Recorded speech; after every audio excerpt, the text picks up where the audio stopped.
What a delight, and thank you for that very healthy, energetic welcoming. Thank you, thank you.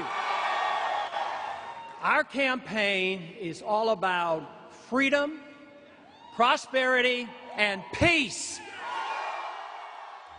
Who is Ron Paul, the Republican candidate for president?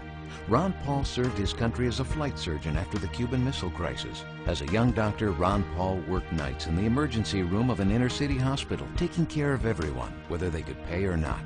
As an OB/GYN, Ron Paul delivered over 4,000 babies. Dr. Ron Paul knows our healthcare system needs real change, where patients and doctors are in charge, not big corporations or government bureaucrats. As a congressman for almost 2 decades, Ron Paul knows our Constitution is there to protect our freedom and limit government. He has never voted for a tax increase or an unbalanced budget. His record clearly shows he will cut taxes and stop runaway spending. People who know him call him the taxpayer's best friend. The one thing we have to remember is you cannot have freedom without life. We must preserve all life if we expect to protect the individual liberty of each and every one of us. And that means the unborn as well. Let me assure you, as an OB doctor and as one that has studied history and economic policy and politics for a long time, I can assure you that life begins at conception. Life begins at conception, and as an OB doctor, I had the legal responsibility of taking care of that life. If I did anything wrong, I could be sued. If anybody's in an accident and a fetus is killed, they can be sued. If in a violent act a fetus is killed, you can be charged with murder. There is no reason in the world that this government can't protect life rather than the destruction of life like they do when they finance abortion. That has to stop. And the most important way that can be stopped is the reversal and the elimination of that horrible ruling. Roe versus Wade must be reversed. I am an advocate, a very strong advocate, of following very strictly the rule of law, the Constitution of the United States. The Constitution was written very precisely to restrain the power and force of government and to protect the liberties of each and every one of us. All individuals have a natural right to their life and liberty. And we don't get these rights from our government. We get these rights from our Creator. We get them in a natural way.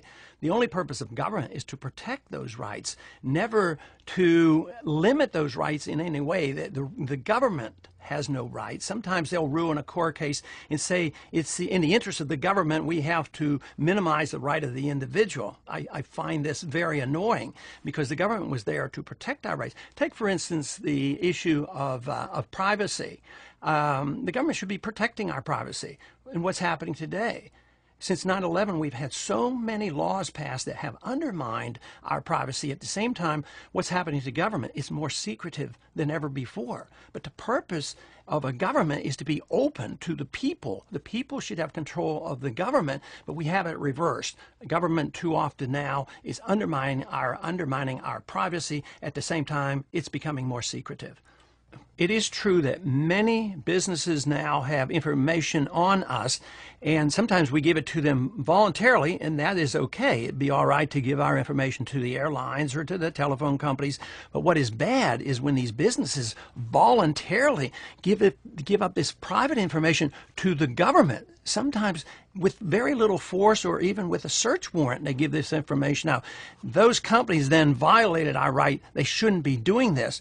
But the fact that some private companies have information on us that we voluntarily gave them, that's a different subject than when the government comes in and forces or takes that information from private sources and then puts it into government sources and uses it against us. But there are a few very, very important responsibilities of the federal government. One is to provide for a strong national defense. Unfortunately, we have allowed our defense to slip. We are now overreached and we have been weakened. We have a terrible problem to deal with the threat of terrorism, and we are not handling that well. There has to be a better understanding of the cause of terrorism so that we can deal with this serious, serious problem. Terrorism is a very, very serious problem, but if we don't understand what causes it, we can't solve the problem. And I think that's where our problem is today, because we're told that terrorists come here because we're free and prosperous, and that is not the case. This represents what the CIA calls blowback. People get very aggravated and angry at us for occupying their territory and assuming that we can take over their oil. In retaliation, some of the radicals who are not part of a government get so angry at us they're willing to commit suicide terrorism and come over here and do us harm. But they're very small in number, and we have to put that in perspective. We have to see that in context of our foreign policy. But if we do know where there's a group of terrorists planning to do harm to us, we should go after them. This is why I was so disappointed about the battle at Tora Bora. When we sent our troops over in Afghanistan to capture Osama bin Laden, we failed. Instead, we went to war, and now we have a nation building in Afghanistan, and we're planning on a war in Iran. We should target our enemies and go after the terrorists. We gave the authority to go after Osama bin Laden. Unfortunately, we didn't do a very good job. Osama bin Laden is still at large. At the same time, we are now occupying 2 new Muslim countries, which is nothing more an aggravation. It incites more terrorism. I believe we're in greater danger now because of our policy rather than less.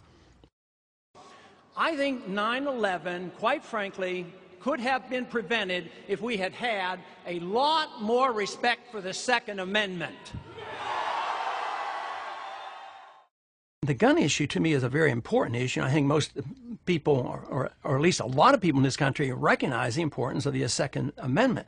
But the big debate going on now is whether the right to own a weapon is a collective right or a personal right. Some say it's a collective right, and you as an individual do not have a right to own a weapon, and that it's a collective right that belongs to the militia. I find this preposterous, because all rights are individuals. No rights are collective. And this is one of the reasons we've gotten into trouble in this country, is because we put people in categories, and you get rights because you belong to this group versus this group or this group.